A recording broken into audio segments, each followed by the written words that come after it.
96% of the students they found full-time job within 4 months of graduating, which is the higher the national scale. Yeah, and the median salary that achieved I think already was $60,000 per year, is also the higher than national scale, usually about $55,000 per year. Yeah. Wow, that's.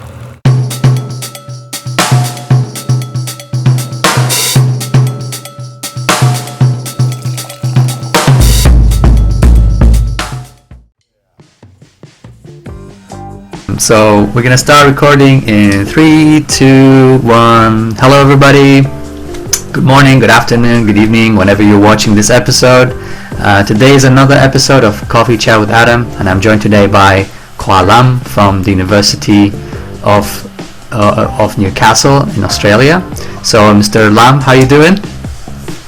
Hi Adam. Hello everyone. Thank you for joining me this Thursday. Yeah, today is kind of a rainy day in Ho Chi Minh City, but it's still sunny inside. Yeah, given the situation of Vietnam between the COVID.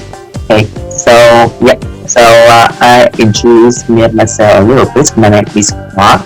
Okay, I'm a regional recruitment officer for the University of Newcastle.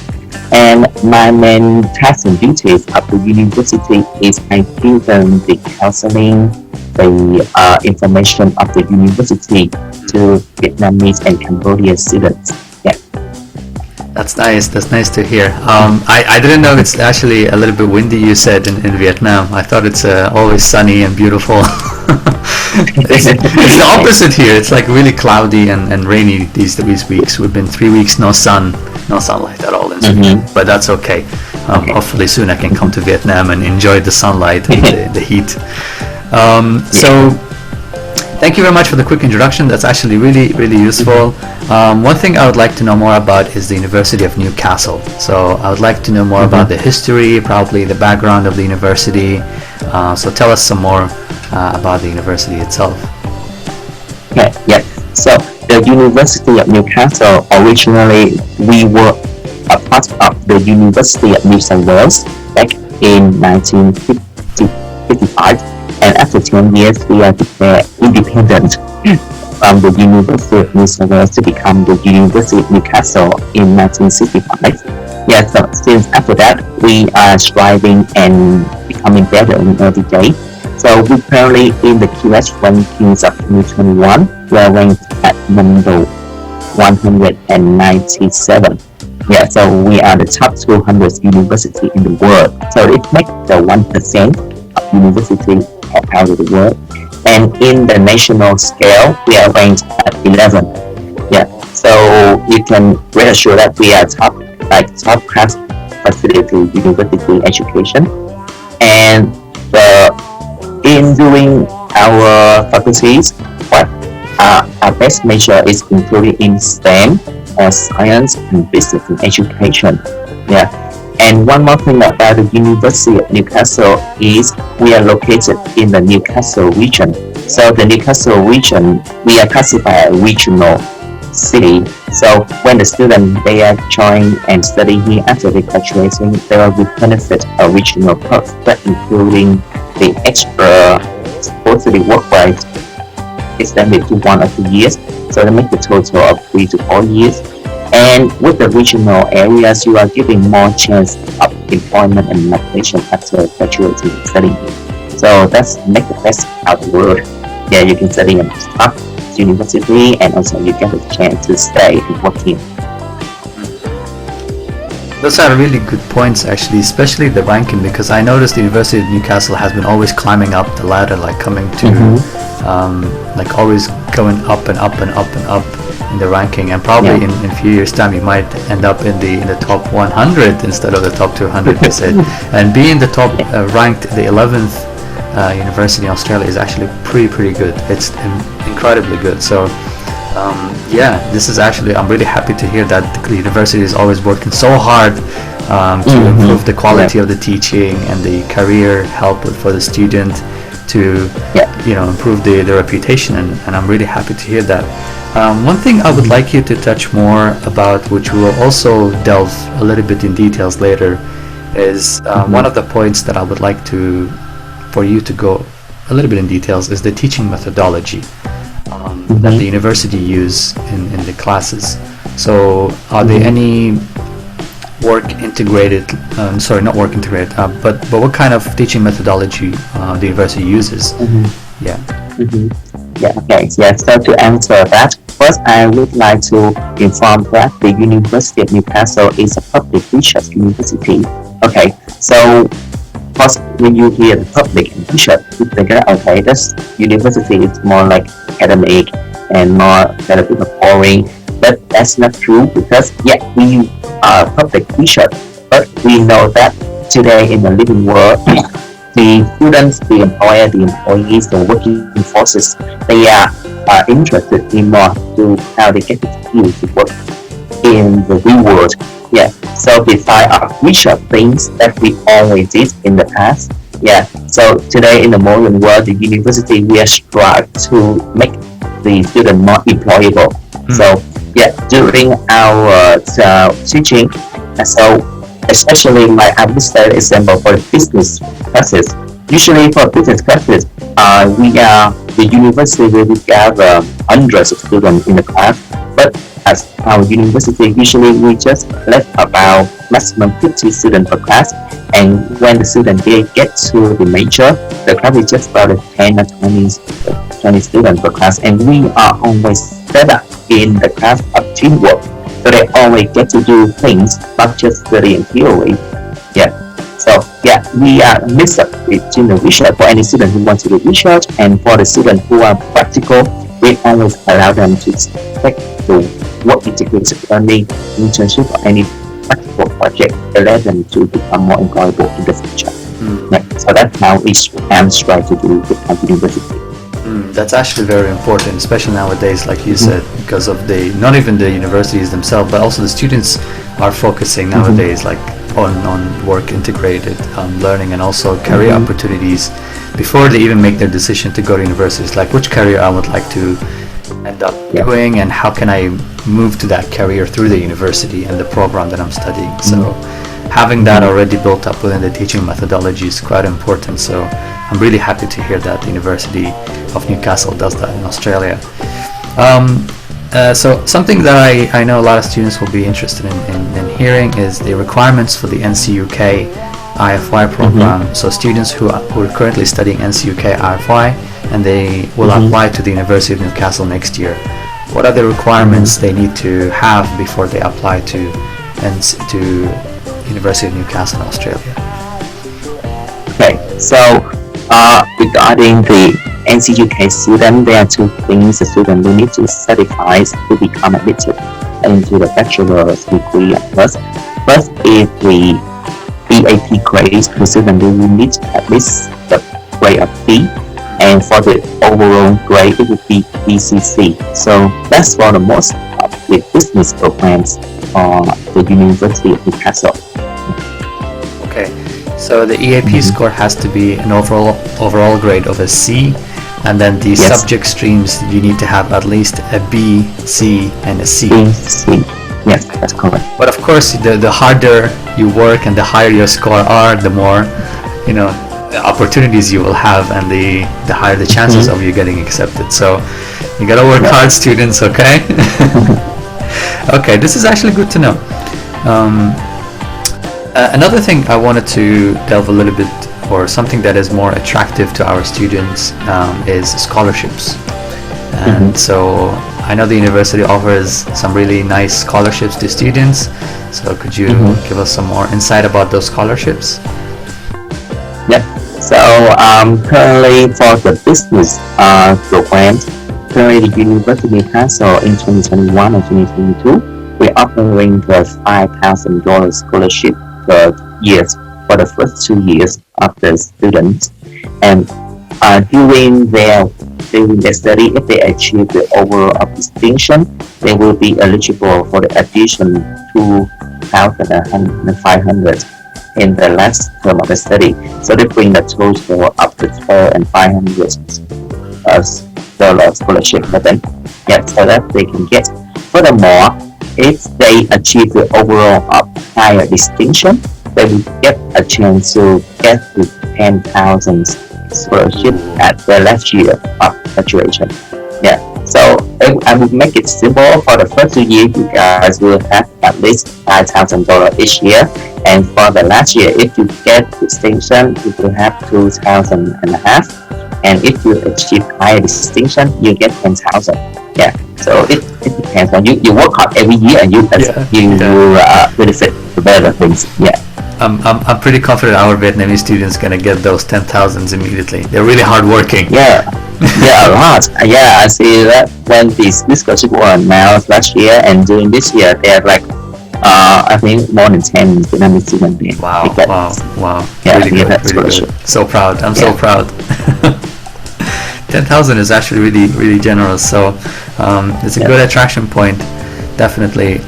So knowing about scholarships is actually really good, especially if you would like to study a program that you're interested in. And I know our students that are probably watching this video are going to be mainly interested in, for the first cohort, in the business field. So could you give us more some insight about the Faculty of Business at the University of Newcastle, some of the achievements or ranking, some more details basically that we'd like to know more about? Yeah, sure. Great. Yeah, because the Faculty of Business is one of our biggest faculties in our university. Yeah, and for the international market, the international students make up the total of 30% of the faculties. Yeah. So first is our rankings. Is according to the Shanghai ranking of 2020, our business administration major is ranked in the top 150 around the world. And the major of management also ranks the same, top 150. And also, we in our business major, we have the tourism and hospitality management. That major will rank in the top 100 in the world. And in other subject ranking is according to Shanghai Education, our economics subject is ranked in top 175 out of the world. Yeah, so you can say that our business or courses is always in the top at least 200 out of the world.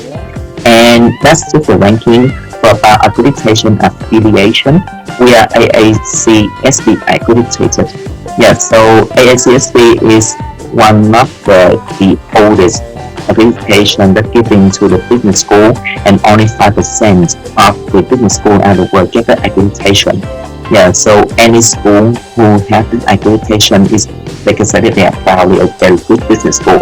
Yeah, and also anyone who is interested in accounting also get their trust in University of Newcastle, because we are CPA accreditation, also the CFA Institute accreditation, and also for the marketing term, we also a member of Australian Marketing Institute. So we are accredited to like most of the parts in the accreditation of the world, so the student can reassure that they will get the top quality education at the business school, University of Newcastle. Those are actually really good points, especially like knowing about different programs and their ranking, and how competitive they are in the market as well. Ranking so high and worldwide, not just like nationally. This is like really good for students to know about, because if you study this program, you're actually getting high quality, higher education, like quality in your university life. So this is very good for your career life as well in the future where you're studying. So University of Newcastle is a great destination for students who are interested in, especially the business. Sorry about that. So the next question is actually more of a hypothetical in some sense, and it's more general about students who they'd like to focus on one area. Say they're studying business related modules, but then they're also interested about studying accounting or some economic topics, but their program is probably limited to the business in the subjects that they're learning. Is it possible that they could choose electives from a different major, or how does it work? Like if they want to select more than one knowledge or learn more than one knowledge? Okay, that's a very great question, because right now the students they tend to looking for more than just the teacher studying. Because to become more employable, you need to know more. Okay, so at the University of Newcastle, in the undergraduate level, we are divided into two major degrees. First is the Bachelor of Business, and the second is the Bachelor of Commerce. So for the Bachelor of Business, this is more human side, and the Bachelor of Commerce is more scientific calculating side. In the Bachelor of Business, we have different 8 majors, including some of name of series marketing, human resource, tourism, entrepreneurship, and business management. So they are 8 majors, and the student they can choose at least one, or they can choose double major when they're studying a Bachelor of Business. Yeah, that's the first thing. And the second is during the Bachelor of Business, we have 4 electives that the student they can choose to study up any major that they like if they want. Yeah, and besides that, for the Bachelor of Commerce, we have 3 main majors. First is the finance, the second economics, and the third is accounting. Yeah, so it's also the same. The student they can choose 4 electives. That is any major that they want to choose. Yeah. So and the best of the work they can choose to double degree. Yeah. The Faculty of Business they make a double degree combining the Bachelor of Business and Bachelor of Commerce. Yeah. So with 1 extra year they can get 2 degrees, and they also get like 4 majors out of the degrees. Yeah. So we are tailored to their needs and tailored to the student what they want to study after maturity. Yeah. So for the double degree, since you mentioned it, I would assume it would be a 4-year degree, right? Or is it a bit longer than 4 years? Yes, that's correct. That would be 4 years, but the student will need to study 1 more extra year, and they can get 2 different double degrees. Yeah. That's actually worth it in my opinion. If you just spend 1 more year and you get double degrees, so it's a great deal for students. Yeah. So this is good to know actually. This is something that I wanted to go back to is internship opportunities, and are there any internships that are available to students through the program? Because you did mention earlier work integrated learning, but what about internship inside? So while the students are studying the program, some would say in summertime or during the holidays, like can they apply to any kind of internships or any part-time internships while they're studying? That's what the student is usually looking at. Yeah, the first is during the Bachelor of Business and Bachelor of Commerce, the student they can get to choose like 2 different routes they can follow. Firstly, if any student they want to follow the research pathway study, they can choose to research and like doing research project in the last year of the studying. The student they want to be more practical. We offer the work integrated learning term that will allow the student they can go to the workforce and work in a full-time during that study term. Yeah, that's the first thing. The second thing is the University of Newcastle. We have the career office consultation. So that career office we employ counselors who working in like human resource areas, which help the student to like prepare their job applications, help them make resume, help them write cover letter, help them write professional email to employers, and we also help them to like how to prepare for the job interview, and we help them to looking for a job. Yeah, in our website, in the students portal, we have the career hub that included all the part-time jobs that are available in the university, and also the full-time jobs which are offered by our partner. Yeah. One more thing is very special about the University of Newcastle is we are the only university in the Newcastle region. Yeah. So all the industry partner or the companies we are there, we close with them, so they only offer the job for the University of Newcastle alumni first before anyone else. Yeah. So that's the second thing about bachelor outcome. And the third thing is regarding to the business side only. In 2019, the undergraduate business and commerce graduate they found the job within 4 months. 96% of the students they found full-time job within 4 months of graduating, which is the higher the national scale. Yeah. and the median salary that achieved I think average was $60,000 per year, is also the higher than national scale. Usually it's up $55,000 per year. Yeah. Wow, that's really good. So there's a lot of support for students like who especially students who want to focus on career in Australia as well, from the university, and this is really, I think, heartwarming to know about, and I think students will be more glad to participate in these. You said there's also a career fair that the university organize. Yes, that's a lot. That's part of our services of the career office. They usually host career workshop that we invite the industry leaders to come and talk to students, to let the students know about the industry, to know about the job, and about what they can be looking for.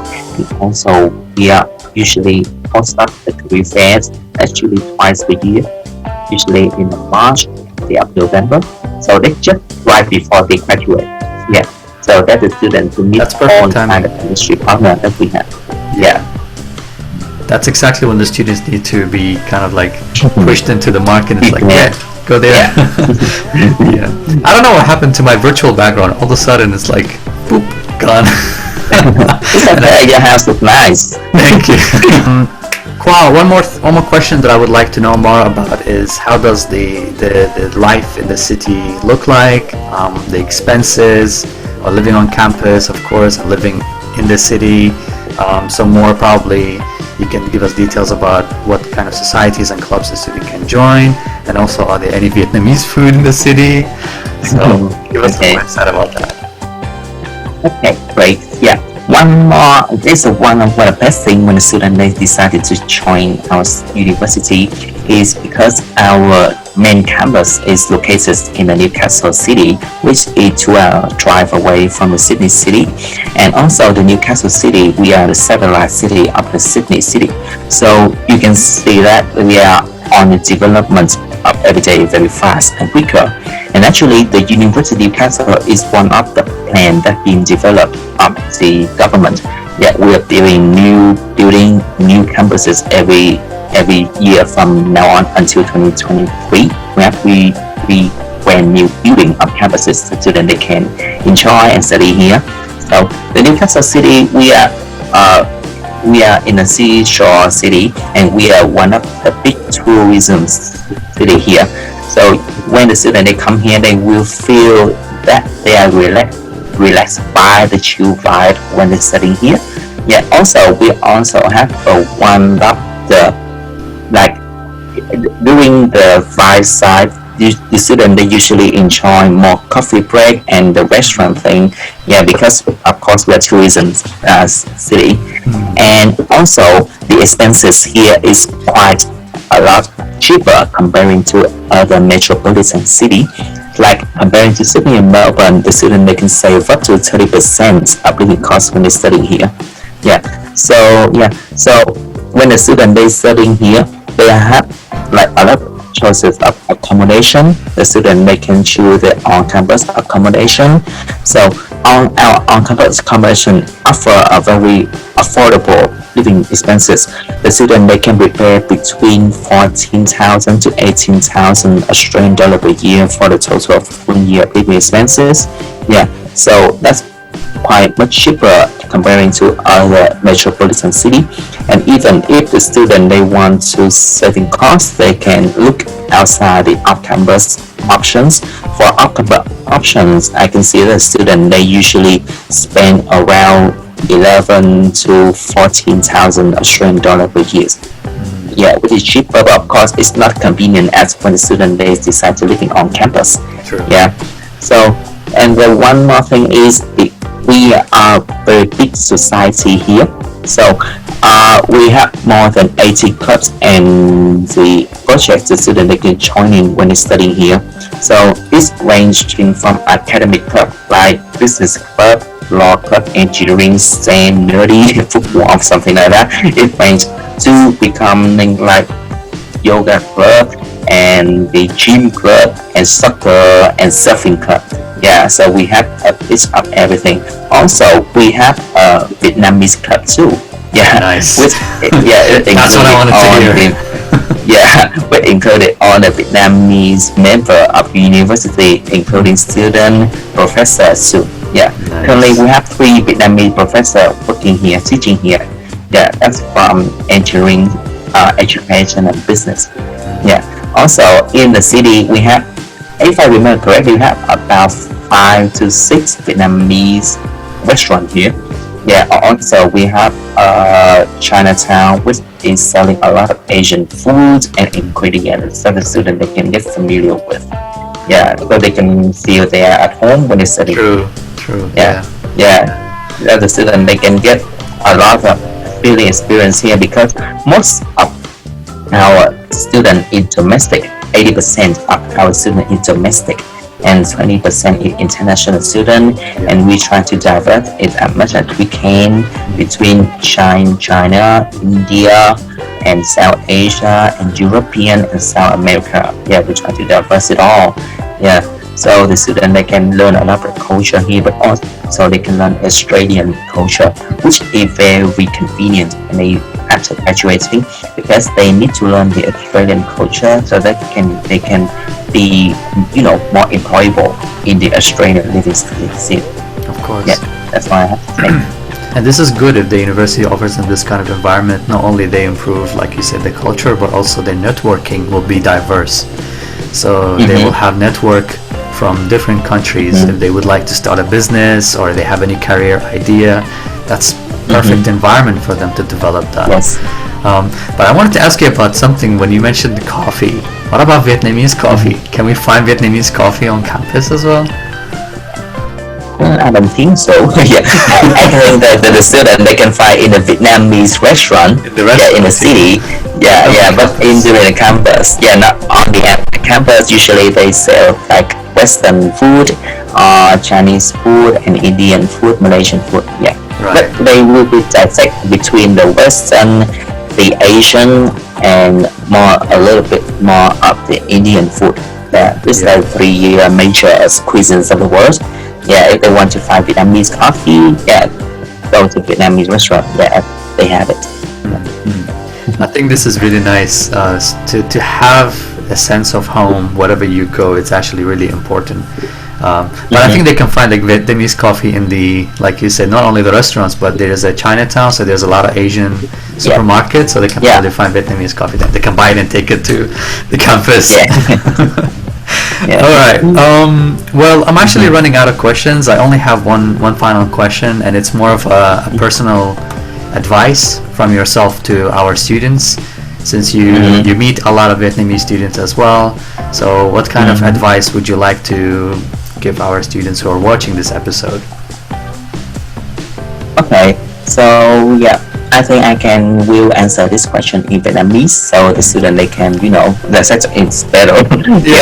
So okay, so I start in Vietnamese first. So khi mà các em mà quyết định đi du học á, thì một trong những cái mà anh nghĩ là khi các em chọn, thứ nhất á, là các em nên chuẩn bị cái tiếng Anh tốt nhất có thể, là tại vì khi mình đi du học á, mặc dù có thể là các em ở đây mình là được điểm cao như 7.8 chấm, nhưng mà thật ra khi mà các em qua đó học á, cái tiếng Anh thật sự á, nó khác các em rất là nhiều.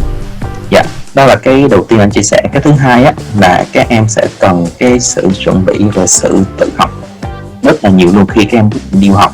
Là tại vì khi mà vào cái môi trường đại học môi trường nước ngoài như vậy á, thì hầu hết họ sẽ không có hướng dẫn các em từng bước như là các em học trung học phổ thông ở đây, mà là kiểu như là tại vì khi các bạn đã vào đại học thì các bạn sẽ biết mình thích cái gì, thì hầu hết là họ sẽ cho các bạn tự phát triển. Chỉ là ví dụ em nào lười thì em sẽ phải đóng tiền học lại thôi, chứ không có gì cả. Nhưng mà chủ yếu là như vậy, các em phải cần sự tự giác rất là nhiều. Đó, nói chung chuẩn bị càng nhiều càng tốt, chứ không có nên đợi qua đây mới chuẩn bị. Đó là những gì mà anh muốn chia sẻ. That's all I have to say. So I would brief a little. I talk about two things. Firstly, the student they need to prepare the English as much as possible, because I met a lot of students who have achieved a very high score of IELTS, but when they come to study abroad, they don't understand anything, because the real English is far more different the English they are studying IELTS. Secondly, the student they need to be more proactive when they study at the university level. Yeah, it's very different from the high school level here in Japan. And I think to solve the first dilemma that the students have when they apply and they don't have good spoken English or probably listening skill, this is where NCUK IFY comes in hand, because we try to train the students, and this is something we're proud of. We train the students to become better at those skills. So we have the quality and we have the assurance as well that I like to be proud of. So this is why we're doing this episode today, because I want you to talk about this so that our students can know about it too. And it's great. Thank you very much for sharing so much information about the University of Newcastle. I really enjoyed it and I learned so much. I know a little bit before about Newcastle, but today I learned so much more about the University of Newcastle in Australia. Thank you, Thank you very much. Okay. So we'll end the episode here. Thank you very much, our audience, for watching, and we will have more episodes coming in the upcoming weeks, so stay tuned for those. But with that said, I think this is going to be the end of the episode, so thank you very much for watching and see you next time. Bye bye. Thank you, everyone. See you. Bye.